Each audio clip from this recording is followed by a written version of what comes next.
What's up, guys? It's your boy J Mecha here, coming at you with another deck tech for season 4, beginning of the new season. This is my recurring nightmare build. So, if you've been following my progress and my Penny Dreadful career in season 2, recurring nightmare was legal, and I think I did pretty well. I recorded a 5-0 in one of the leagues when that was popping, and this was one of my favorite decks. I worked on that deck for a while, and I thought it was pretty good. The tournament went like 2-2. It was kind of whatever, but I still think the deck had a lot of good legs. Not a lot of people actually played a lot of recurring nightmare decks, but well, some people did to like different success. But this was the version that I came up with. It was more of a Abzan colors, more value based than combo really. So uh, the deck could like function on its own without recurring nightmare, but with recurring nightmare, it was just like bonkers. So we've got a lot of one of, so I'm just gonna go through the cards real quick.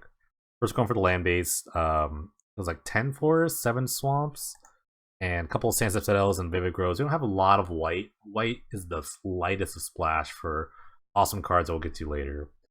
Starting with the ones, we have a bunch of mana accelerants. Actually, it's funny when researching this new format is that there are no Elvish Mystics or that kind card like Landlord Elves. Nothing adds 1 mana, add a green mana. The only actually mana dorks that we have for 1 drops are Absence Pilgrim and Elves of Deep Shadow. I'm not really sure which one's better, so I'm kind of split between the two.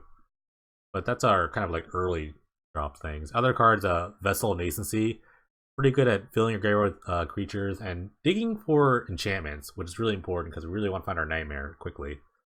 Going to twos, Elvish Visionary, kind of the best cantrip creature at its cost. And this card, which used to be in my old build, Lava Trolls, News Constrictor, sometimes you just get like these big fatties in your hand and you want to discard them, put them in your graveyard. This does the trick. You discard the card, then next turn Nightmare them up, sacrificing the News Constrictor and trading it for a Gigantic guy. Perfect. Lava Troll was a lot better, but this I think will be fine. I think Reach is going to be really important. Going to threes, our namesake card, Recurring Nightmare. This card's awesome. It's definite 4 of. You always want to draw 1. But like I said, even if you don't draw 1, your deck wants to function without it pretty well. Yavimaya Granger, another reason to really be in green. It's kind of just like the early spells kind of help you ramp and dig for things.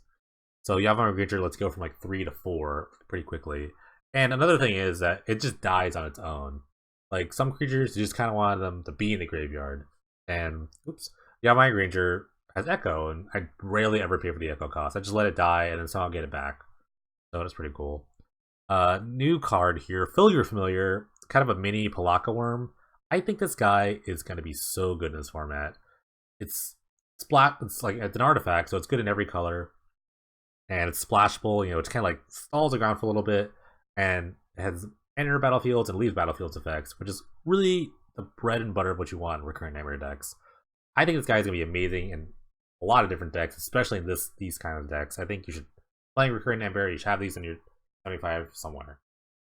Going to the fours, Agent of Erebos, the best kind of creature to nuke graveyards. Also has the added effect of having consolation, so play a Vessel or Recurring Nightmare, you can get the effect again, which be really important in some certain cases. Tumor Exard is our kind of duress Gravedigger type effect. It's really good against control decks, kind of just like ripping their hand apart. You start chaining these, especially if there's a couple more in the sideboard, so you can just chain like 2 at a time, make them discard 2 cards at a time. It's pretty great. They can also discard land cards, which is pretty silly. Necrotal, one card that did leave us is a Shriek Maw from season 2. That was pretty bad. Like I said, it's a card that put itself in the graveyard and kind of killed a creature. This is kind of more expensive, but it's kind of like the best option. There are other options like Skin Render, Faceless Butcher, things like that. But I think I want to try Necrotal out. I think it's just kind of like the cleanest a lot of things. Eyeless Watcher is kind of our token guy. The reason I picked this at this slot, I think it's just the 4 is kind of where you want to go from like 4 to 6. So there's a lot of others like Cosmic Predator, which attacks a little better. I like Eyeless Watcher just because it makes Scions instead of drones, and Scions can attack for 1. So that's my slot there. Went to 5s. Corpse Connoisseur, another new addition. I can't remember if this can't remember if it was legal in season 2. It probably was, but I kind of like overlooked it. But having a tutor for your graveyard is pretty good.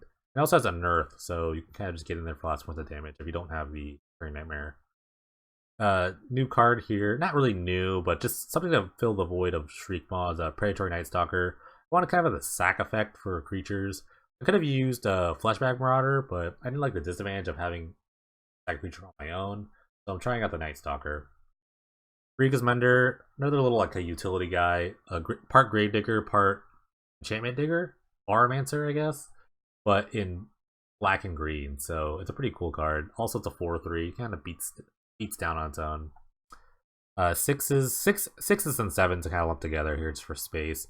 The Quads Champion, he's never good early. You never want to do like you never want to turn 3 this guy out, but the late game, you can kind of just like need a little reach, you know, just kind of like maybe you just kind of short a few points and he kind of just pushes you over, you know, pretty good. So the good fun little one-off, and it regenerates, which is kind of randomly relevant here and there.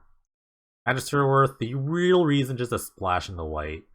There's very few like board wipe effects that come on creatures. The only other one I found was Sunblast Angel, and only kills all tap creatures. So this guy is pretty gal, I guess. This gal's to the house. And I think it's the best reason to be kind of white. Like black, white, X Nightmare is this card right here. Pretty amazing. Even if I couldn't cast it on its own, I'd probably just play it anyway. If I had another recurring right deck.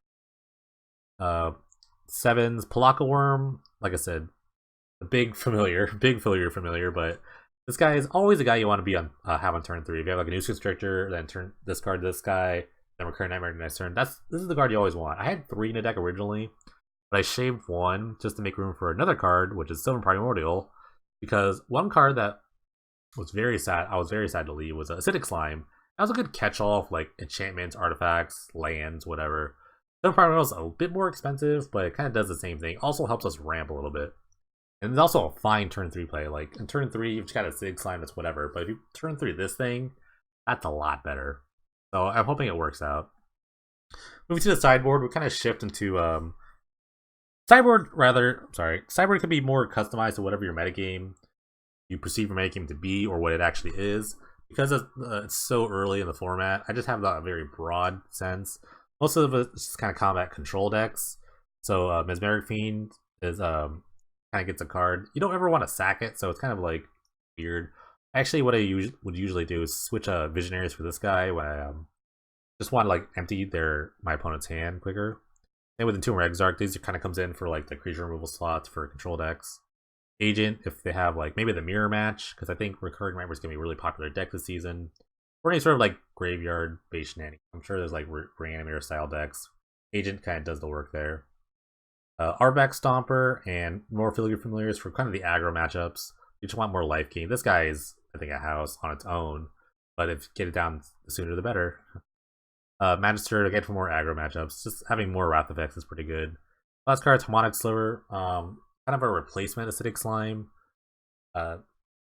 Overall good. If you have 2 of them out, you could denug 2 things. So not too shabby. Yeah, but you know, I really like this deck. Like I said, I worked on it a lot before, so I have a lot of experience with the deck. So, you know, I'm ready to get in some matches, so let's do it.